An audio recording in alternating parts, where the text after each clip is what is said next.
नमस्कार, मैं हरि। आप देख रहे हैं डिजिटल न्यूज झारखंड। आज जानते हैं झारखंड के प्रमुख खबरों के बारे में। इससे पहले इस छोटी सी निवेदन की वीडियो को एक लाइक अवश्य कर दें। आपका लाइक करना ही हमारा मेहनत का फल होता है। तो चलिए शुरू करते हैं आज की पहली और बड़ी खबर से। सीएम हेमंत सोरेन बाबूलाल मरांडी को बोले कि जांच आगे बढ़ी तो आपका भी हाल लालू जैसा होगा। आपको बता दूं कि मुख्यमंत्री हेमंत सोरेन ने गुरुवार को खतियानी जोहार यात्रा की शुरुआत गढ़वा से की। वहाँ मुख्यमंत्री ने कहा कि एक आदिवासी राज्य को विकास के रास्ते पर ले जा रहा है, यह बात विपक्ष को नहीं पच रही है। बता दूं कि मुख्यमंत्री ने बीजेपी पर निशाना साधते हुए कहा कि हमारी सरकार को ईडी, सीबीआई और इनकम टैक्स का भय दिखाया जा रहा है, लेकिन 3 साल के कार्यकाल में विकास को जो हमने लकीर खींची है वो बीजेपी इसे 7 जन्म में भी नहीं मिटा पाएगा। सीएम के इस बयान पर अब बीजेपी नेता बाबूलाल मरांडी ने पलटवार किया है। बता दूं कि बाबूलाल मरांडी ने अपने आधिकारिक ट्विटर अकाउंट पर सीएम हेमंत सोरेन के बयान वाली खबर की कटिंग शेयर करते हुए लिखा कि आप सही कर रहे हैं हेमंत जी। 3 सालों में भ्रष्टाचार, दुर्चार, अत्याचार की न मिटने वाली ऐतिहासिक लकीर खींचकर आप सोरेन परिवार की 7 पीढ़ी के लिए बेशुमार दौलत इकट्ठा की है। आगे आपकी दुर्गति देखकर उसका रिकॉर्ड आपकी 7 क्या 77 पीढ़ी भी कोई तोड़ने की हिम्मत नहीं करेगी। गौरतलब है कि बाबूलाल मरांडी पहले भी सोरेन परिवार पर गलत तरीके से संपत्ति अर्जित करने का आरोप लगा चुके हैं।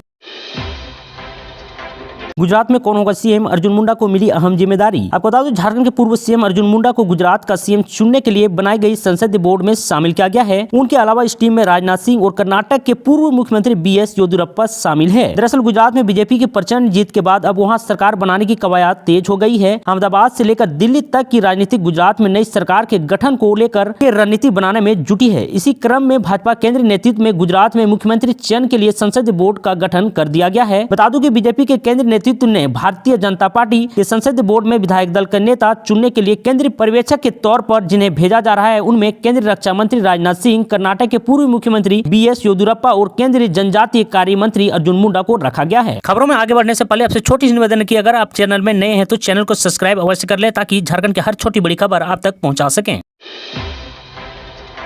तो वहीं सुखाड़ को लेकर एक बड़ी खबर आ रही है कि मुख्यमंत्री सुखाड़ राहत योजना के तहत राज्य के हर वैसे किसान को राहत मिलेगी जो आर्थिक रूप से पूरी तरह कृषि पर निर्भर है। इसमें शहर या गांव की कोई बाध्यता नहीं है, सिर्फ संबंधित अंचल या प्रखंड को राज्य सरकार के सूखाग्रस्त इलाकों की सूची में होना जरूरी है। तो किसान आवेदन देंगे, जाँच में सही पाए जाने पर उन्हें योजना का लाभ मिलेगा। धनबाद जिला में झरिया अंचल को छोड़कर से सभी 10 अंचलों के किसान योजना के तहत आवेदन कर सकते हैं। हर किसान को 35 रुपये मिलेंगे। शिक्षक नियुक्ति के बहाने झारखंड की हेमंत सोरेन सरकार पर हमलावर हुए गोड्डा से बीजेपी सांसद निशिकांत दुबे। आपको बता दूं कि झारखंड के गोड्डा से बीजेपी सांसद निशिकांत दुबे ट्वीट पर राज्य की हेमंत सोरेन सरकार पर हमेशा हमलावर रहे हैं। पहले भी कई मुद्दों पर सरकार पर निशाना साध रहे हैं। शिक्षक नियुक्ति को लेकर श्री दुबे ट्वीट किया है कि इसमें उन्होंने कहा है कि सोनी कुमारी और उनके साथी सुप्रीम कोर्ट तक लड़ाई लड़ रहे हैं। झारखंड बीजेपी इनके साथ है। सरकार को गोड्डा, देवघर व दुमका के बच्चों को रोजगार देना होगा। बता दूं कि शिक्षक नियुक्ति को लेकर गोड्डा से बीजेपी सांसद निशिकांत दुबे ने ट्वीट कर झारखंड की हेमंत सोरेन सरकार पर हमला बोला है। उन्होंने ट्वीट कर कहा है कि सुप्रीम कोर्ट तक लड़ने वाली सोनी कुमारी और उनके साथी के साथ झारखंड बीजेपी लड़ाई लड़कर झारखंड सरकार का ईंट से ईंट बजा देगी। सरकार गोड्डा, देवघर व दुमका के बच्चों को रोजगार देना होगा। विकास योजनाओं के क्रियान्वयन में लापरवाही बरतने वाले के खिलाफ होगी कार्रवाई, सीएम हेमंत सोरेन। आपको बता दूं कि लामू दौरे के क्रम में मुख्यमंत्री हेमंत सोरेन विकास कार्यों की समीक्षा की। कई प्रखंड के परफॉर्मेंस देख सीएम नाराज हुए और कहा कि हम यहाँ कहानी सुनाने नहीं आए हैं। बता दूं कि मुख्यमंत्री हेमंत सोरेन ने खतियानी जोहार यात्रा के दौरान पलामू में विकास कार्यों की समीक्षा कर रहे हैं। सीएम पलामू और गढ़वा के विकास कार्यों की समीक्षा कर रहे हैं। इस दौरान मंत्री बादल पत्रलेख, रामचंद्र चंद्रवंशी, आलोक चौरसिया आदि शामिल थे। बता दूं कि विकास योजनाओं के क्रियान्वयन में लापरवाही बरतने वाले अधिकारियों के खिलाफ कार्रवाई की जाएगी। सरकार की मंशा है कि विकास योजनाओं को हर व्यक्ति तक पहुंचाया जाए। यह बात राज्य के सीएम हेमंत सोरेन ने पलामू में विकास योजनाओं की समीक्षा के बाद मीडिया से बातचीत करते हुए कही। बता दूं कि पलामू पुलिस लाइन में सीएम हेमंत सोरेन पलामू और गढ़वा की विकास योजनाओं की समीक्षा कर रहे थे। इस बैठक में मंत्री मिथिलेश ठाकुर, मंत्री बादल पत्रलेख, विधायक रामचंद्र चंद्रवंशी, डॉक्टर शशि भूषण मेहता, आलोक चौरसिया, पुष्पा देवी आदि शामिल थे।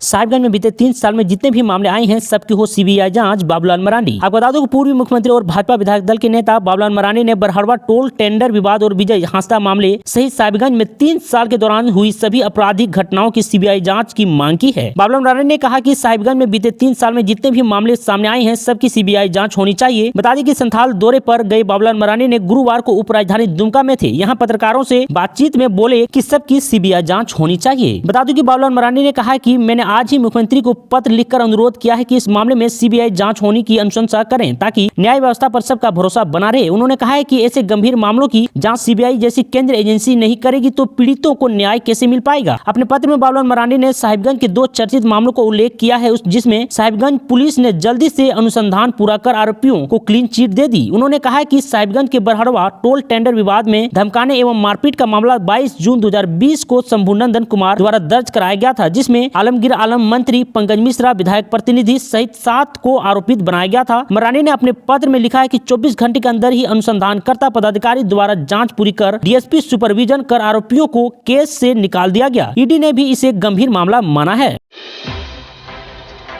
झारखंड मिड डे मील घोटाले में कैसे हुआ 1 अरब से अधिक रुपए का बंटवारा, ईडी को मिली जानकारी। आपको बता दूं कि स्टेट बैंक ऑफ इंडिया की हटिया शाखा स्थित झारखंड राज्य मध्याह्न भोजन प्राधिकरण के खाते से 1 अरब 1,41,16 रुपए करोड़ के फर्जी हस्तांतरण मामले में गत माह 30 नवंबर को पटना से गिरफ्तार मैसेज भानु कंस्ट्रक्शन का कर्मी राजू कुमार वर्मा अभी ईडी के रिमांड पर है।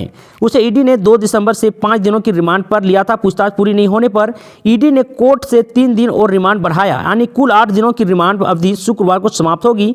इसके बाद उसे न्यायिक हिरासत में भेज दिया जाएगा। आपको बता दूं कि ईडी को छानबीन में यह भी जानकारी मिली है कि भानु कंस्ट्रक्शन के संचालक संजय कुमार तिवारी की पत्नी गायत्री तिवारी के साथ मिलकर राजू कुमार वर्मा ने कई कंपनी संचालित की थी। इन कंपनियों में messrs SR emergency service, messrs SR global education service LLP शामिल है। गायत्री तिवारी ने पूर्व में ईडी के सामने अपने बयान में यह स्वीकार किया था कि सभी कंपनियां संजय कुमार तिवारी व राजू कुमार वर्मा की देखरेख में चलती थी। संजय कुमार तिवारी व राजू कुमार वर्मा एक अन्य company message Bhanu highway project private limited में निर्देशक भी हैं।